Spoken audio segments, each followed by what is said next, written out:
Civil rights activists are now suing Georgia Republican gubernatorial candidate Brian Kemp for alleged discriminatory voting laws. This follows an Associated Press report that thousands of voter applications are on hold in the state with just a little over 3 weeks before the midterm elections. Talking Points analyst Conor Wight is here to break down the case of potential voter suppression in the Peach State.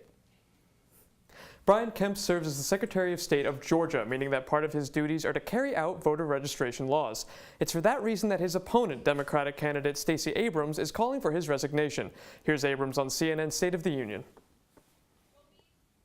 It should not be a question of trust on the part of voters whether they can trust the system. And right now he is eroding the public trust in the system because 53,000 people have been told you may be able to vote, you may not. It's up to you to prove it. The problem stems from the so-called exact match voter registration process. In Georgia, voters must register with the exact information that the state has on file for each citizen, either in the Department of Driver Services or with the Social Security Administration. This means that something as little as a missed hyphen, wrong letter, or any other kind of typo could place your registration on hold. According to the Associated Press, over 53,000 registrations are currently on hold for not meeting these requirements. This is where allegations of racial disparity come into play. In Georgia, approximately 32% of the population is black. Of those 53,000 registration holds, however, 70% are black voters. On Thursday, various civil rights groups filed a lawsuit with the U.S. District Court in Atlanta, claiming that the exact match process violated the Voting Rights Act, the 14th Amendment, and the 1993 Voter Registration Act. The Kemp campaign, however, doesn't see it this way. Kemp's office blames the New Georgia Project, a voter registration group founded by Stacey Abrams in 2013. Kemp alleges that they submitted sloppy voter registration forms that didn't match with state records. He said that this is something that fools the media every year. There is no suppression going on, and even boasted that this is a record-breaking year with 6.8 million voters registered for the upcoming elections. It's important to note that those with registrations currently on hold will still have the chance to vote. The law states that if Election Day happens within 26 months, as this one does, a provisional ballot can be cast at the polls. All right, Connor. So let's talk about this case.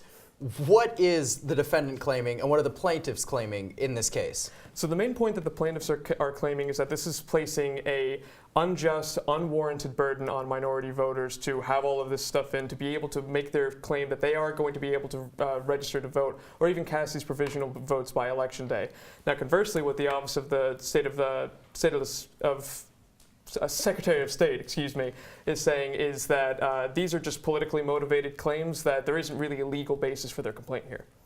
Now, Peyton, voter suppression has been an issue in past elections. It can take various forms and, could be happening here in Georgia. Are there other places in the country where we're seeing examples of voter suppression? Yes, there are other places. The two main places right now are Florida and North Dakota, who are having problems with voter suppression. In Florida, there's an issue with whether or not to have convicts, ex-felons be able to vote. And even in Louisiana, there's going to be a question on the ballot asking whether or not they would be able to hold any position in office. And then in North Dakota, the new law is saying that you need a permanent address with a street address, which is becoming an issue for a lot of Native Americans who live on reservations in North Dakota that have P.O. boxes but do not have street addresses. So technically they will not be able to vote because of this. And so it's kind of a mad rush. This decision just came out literally a week before, so they're going to have to find permanent addresses very quickly. So you talked a little about the Florida ballot initiative. What are the chances that that gets overturned and these felons do get to vote? I mean, there is a high chance that it will get overturned. Obviously, this is a huge issue that's been coming up in a lot of the states, and if Florida does overturn this, then it will kind of follow suit with the rest of the states and their ideas about this particular issue. Right. What we're looking at in Florida is what's going to actually be on the ballot on November 6th is the amendment, an Amendment 4 to the Constitution, which will allow current felons that have not committed murder or sexual assault-based felonies to regain their voter rights after they've completed their sentences and probations and parole. And according to recent polls from recent media, there's a good chance that that happens. About 70% of voters are saying that they will vote yes on Amendment 4, and in Florida, you only need a 60% approval for amendments to be made to the state constitution. Now, I want to turn back to that North Dakota law saying you need a street address in order to vote. The Supreme Court took a look at that. What did they have to say?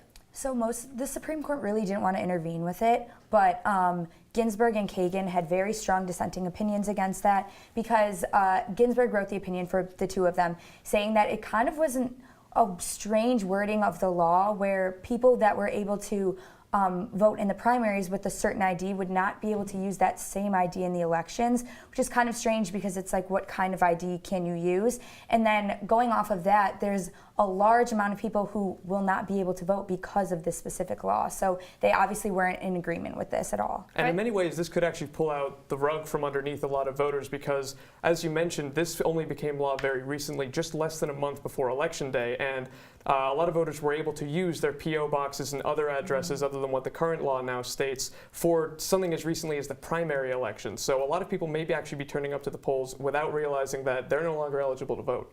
Peyton, Connor, thanks so much. Coming up, we'll be looking